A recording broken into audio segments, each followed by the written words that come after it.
Today's video is all about participation. I want you guys to get involved and help me answer this very important question about you. How does someone make you? Alright, trivia time. What is the single most important ingredient when it comes to having an amazing sex life?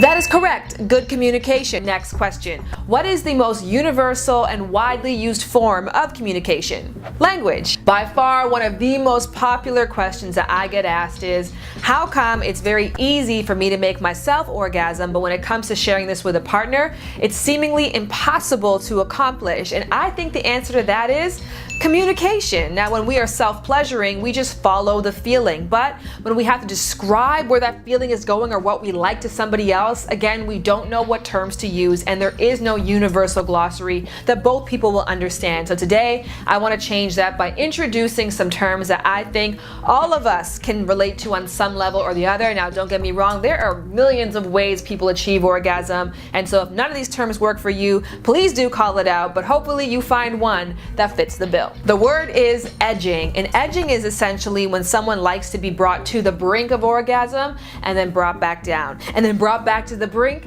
and then brought back down. Doing this in a series of succession gives them the most powerful and memorable orgasm. The next word is consistency. That means when I say that feels good, I mean that feels good and stay there. For a lot of people who enjoy consistency, whenever somebody changes the motion really rapidly while you're in the flow, it can kind of put you back at ground zero. The next term is orbiting. And now orbiting is used to describe when the actual body part itself is too sensitive to touch. There's too many nerve endings. It's almost painful when there's a lot of direct stimulation on the clitoris, for example. They'd rather somebody go around it, and that circling feels really, really good, but the direct stimulation, not so much. The next term is rhythm, and rhythm is exactly as it sounds. It's like do, do, do, do, do, do, do. You get the point. Rhythm essentially is a mix of spontaneity as well as repetition. It's giving somebody something different with each stroke, but in a consistent pattern that they know and enjoy, and that really excites them.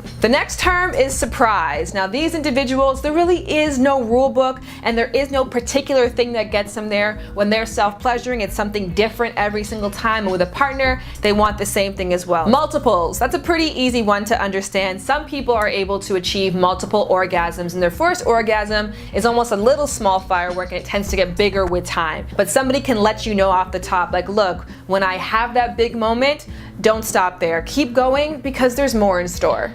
The next term is accenting. Accenting essentially means there's a very particular area that you like special attention played to. Now, for a lot of people who have clitorises, the right side tends to be really sensitive. So if you liked accenting, you'd say, hey, put a special accent on the right side. You might do a bit of orbiting, maybe you do consistency, but you're always going to come back to that main event, which is the right side. The next term is framing, and this is really an all-encompassing term. So essentially what you're saying is that it has to be a bit of fantasy. Maybe there is a little bit of role-playing going on there, or maybe it is just the two of you guys having conversation. Lots of dialogue, lots of mental stimulation. It's not about the physical, it's really about getting the mind, the biggest sexual organ, involved. The next term is layering. Now, layering is when you like to have a barrier between your genitals and the stimulation. So some people prefer a pillow, so something that that's rubbing up and down against it without direct genital content feels a little bit better. Layering can also be with clothes on. Of course, there are other fun things to layer with. A condom obviously is a really great thing to layer with, but there's tons of different items you can put between you and that individual, which add friction as well as a little bit of protection, because direct stimulation might be too much. Up next, let's discuss staging. And staging is when you do things in stages. Start off with the breasts only, start off with kissing only. If you go directly to that person's hot spot, it's not going to go very well, and it may take longer for them to get to that promised land. So they prefer, if it goes in a particular order, it's kind of like a meal. It's a 7-course meal. And yes, the entree is in the middle, but it's in the middle, it's not at the top. Signaling. Now, signaling essentially is creating a roadmap to success for somebody. Signaling can be done through sounds like, or it can can be done through physical touch. If you and your partner create a language between each other that says, I like this, I don't like that. It can be something as simple as when I make a sound, I like it, when I'm silent, I don't. Or when I'm silent, I like it, and when I'm moaning and shifting, it means that I don't. The next term is hinting. And hinting again speaks to the individual who has areas that are way too sensitive to touch, but maybe once in a while it's okay. Now this could even be the cervix, for example, when it comes to like a sexual penetrative stroke. The cervix itself tends to be very painful when you have a lot of direct stimulation against it because it is the neck of the uterus. It doesn't have a lot of give to it. On the flip side though, a little bit of pain pleasure can be really nice for people. So hinting might be a lot of shallow thrusting and then maybe one deep. The next term is pressure building. Now there are lots of juicy nerve endings all over our body, and some of them respond to light touch, some of them like aggressive touch, some of them like to be scratched, and others just like to be held very firmly. A great area to do this would be the mons pubis, which is the pubic area of the genital, male or female, and applying pressure to that while you are giving attention to other main focal areas can feel really good for people. Some people just like pressure by itself. The next term is shifting, and now to be honest, I'm not firm on this one. I couldn't really figure out how to put it into words. This is the best that I could do, but essentially shifting is when you work around the major erogenous zone, and instead of stroking over top of it, you might just move the skin back and forth, which again makes a tugging effect on the genitals or on the erogenous zone, which can feel really good. But again, direct pressure may not be wanted or desired at that time, but just, you know, at the top, at the bottom, and just moving it up and down.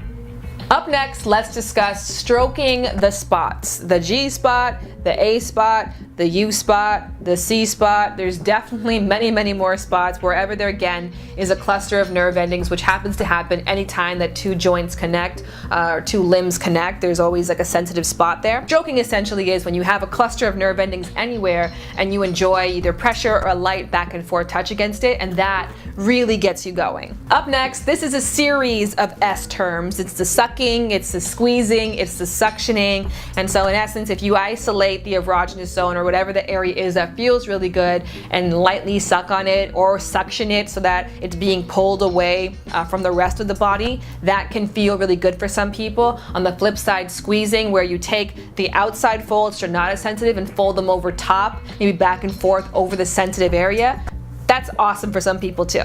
And last but not least, there is cocktailing, which is mixing up a bunch of different ones. Now the amazing thing about the glossary term is it's not about finding like love languages, your single love language. It's about knowing the different terms that you can use at any given moment. So you don't have to be a consistent girl all the time. Maybe sometimes you're up for the surprise. You don't have to always be suctioning. Sometimes you can be orbiting. So it's knowing what these terms are and saying yes to that one, and no to that one. So I would love to know in the comment section below as you were listening, which ones are your yeses, and do you have some terms that I didn't list that I have to know about? And speaking of terms, many of these terms, I believe like 11 of them, come from a website called Oh My Gosh Yes, and that's all this website is dedicated to doing. So once again, in the comment section below, I'm dying to know which terms really like jumped out at you, like really jumped out at you.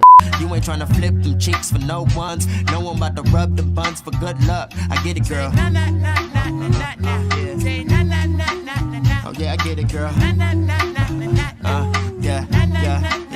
Yeah, I get it, girl.